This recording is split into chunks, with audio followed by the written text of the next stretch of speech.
जयश्री को गुजरे 1 महीना भी नहीं हुआ था कि उसके मम्मी पापा उसके ससुराल आ धमके। लगभग धमकी भरे लहजे में अपने दामाद प्रशांत से बोले, राजन मेरे पास रहेगा। क्यों आपके पास रहेगा? उसका बाप जिंदा है। प्रशांत ने भी उसी लहजे में जवाब दिया। उसकी परवरिश करना तुम्हारे वश में नहीं, वे बोले। बड़े होने के नाते मैं आपकी इज्जत करता हूँ, लेकिन यह हमारा निजी मामला है। निजी कैसे हो गया? राजन मेरी बेटी का पुत्र है। उसकी उम्र अभी मात्र 6 महीने है। तुम नौकरी करोगे कि बेटा पालोगे? प्रशांत के ससुर रामानंद बोले। आशा दीदी के हाथों वह सुरक्षित है, प्रशांत ने सफाई दी। तो भी यह बच्चा तुम्हें मुझे देना ही होगा, रामानंद देना शब्द पर जोर देकर बोले। रवि तू अंदर जाकर बच्चा ले आ। रवि उनका इकलौता बेटा था। आशा दौड़कर कमरे में गई और राजन को सीने से लगाकर शोर मचाने लगी। प्रशांत ने भरसक प्रतिरोध किया, लेकिन रवि ने उसे झटक दिया।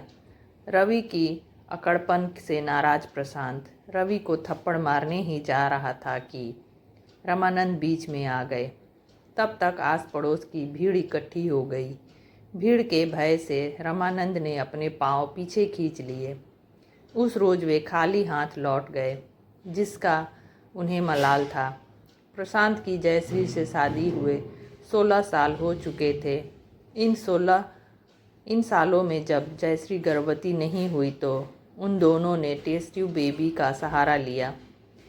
इस तरह जयश्री की गोद भर गई। जब तक जयश्री माँ न बन सकी थी, तब तक प्रशांत ने उसे सरकारी नौकरी में जाने की पूरी छूट दे रखी थी। इसी का परिणाम था कि वह एक सरकारी स्कूल में अध्यापिका बन गई। नौकरी मिलते ही जयश्री के माँ बाप, भाई बहन सब उसके इर्द गिर्द मंडराने लगे। जयश्री का मायका मोह अब भी नहीं छूटा था। कहने के लिए वह प्रशांत की बीवी थी, पर राय मशवरा वह मायके से ही लेती। एक दिन रामानंद जयश्री से बोले, बेटी तुम्हारे पास रुपए की कमी कोई नहीं रही, तुम दोनों सरकारी नौकरी में हो।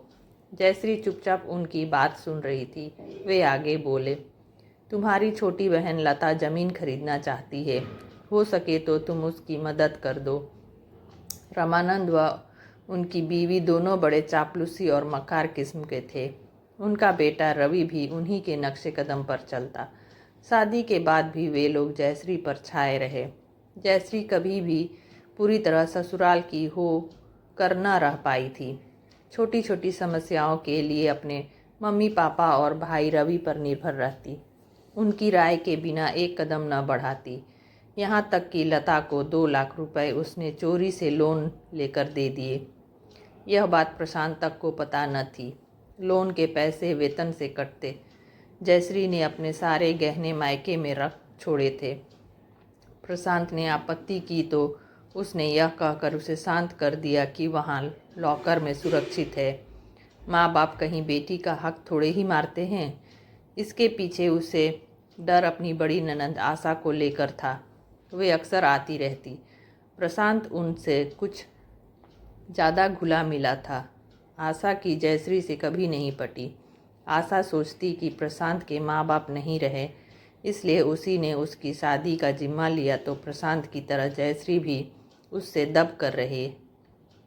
जयश्री सोचती, आशा प्रशांत की बहन है, वे चाहे उससे जैसे भी पेश आए, मैं क्यों उनके तलवे चाटूं। इन्हीं सब बातों को लेकर दोनों में तनातनी रहती। जयश्री को अपने मायके से जुड़ाव का एक बहुत बड़ा कारण यह भी था। जयश्री की इसी कमजोरी का फायदा उसके माँ बाप, भाई बहनों ने उठाया। वे कोई न कोई बहाना बनाकर उससे रुपए ऐंठते रहते। उस दोपहर अचानक जयश्री की तबीयत बिगड़ी। प्रशांत ने नज़दीक के एक प्राइवेट अस्पताल में उसे भर्ती कराया। 2 दिन इलाज चला। तीसरे दिन अचानक उसे बेचैनी महसूस हुई। डॉक्टरों ने भरसक कोशिश की, परंतु उसे बचा न सके। जयश्री की मृत्यु की खबर सुनकर उसके मायके के लोग भागे भागे आए। आते ही प्रशांत को कोसने लगे, तुमने मेरी बेटी का ठीक से इलाज नहीं करवाया। गनीमत थी कि वह प्राइवेट अस्पताल में मरी। अगर घर में मरती तो निश्चय ही वे कोई न कोई आरोप लगाकर प्रशांत को जेल भिजवा देते। यह आप क्या कह रहे हैं बाबूजी? वह मेरी पत्नी थी, मैं भला उसके इलाज में कोताही क्यों बरतूंगा? प्रशांत बोला। बरतोगे? व्यंग के भाव उनके चेहरे पर तीर गए। 16 साल के वैवाहिक जीवन में वह एक दिन भी खुश नहीं रही। यह आप कैसे कह सकते हैं? क्यों नहीं कहूँगा?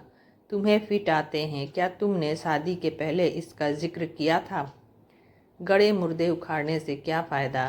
प्रशांत बात टालने की नीयत से बोला। दोस्त तो आपकी बेटी में भी था। दोस्त, तुम्हारा दिमाग तो नहीं खराब हो गया है? 16 साल इलाज किया, लाखों रुपए खर्च हुए, तब भी वह माँ न बन सकी। जानते हैं क्यों? क्योंकि उसके बच्चेदानी में टीबी थी, जो शादी के पहले से थी।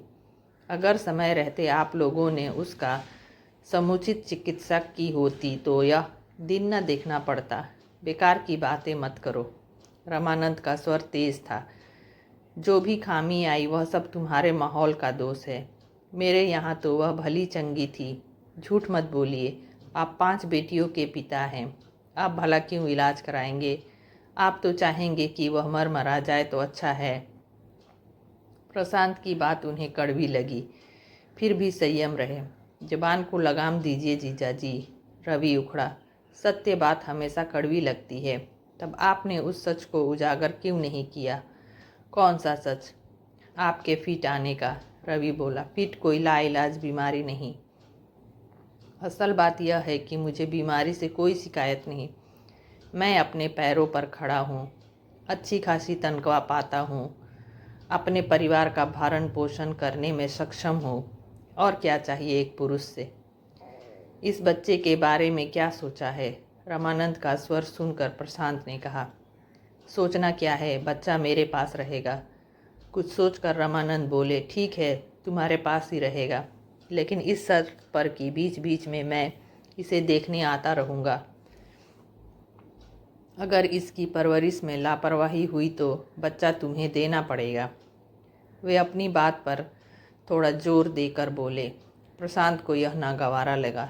13वीं के रोज़ जब आए तो वही बात दोहराई। बच्चा मुझे दे दो, तुम्हारे वश में संभालना संभव नहीं। प्रशांत की सास बोली।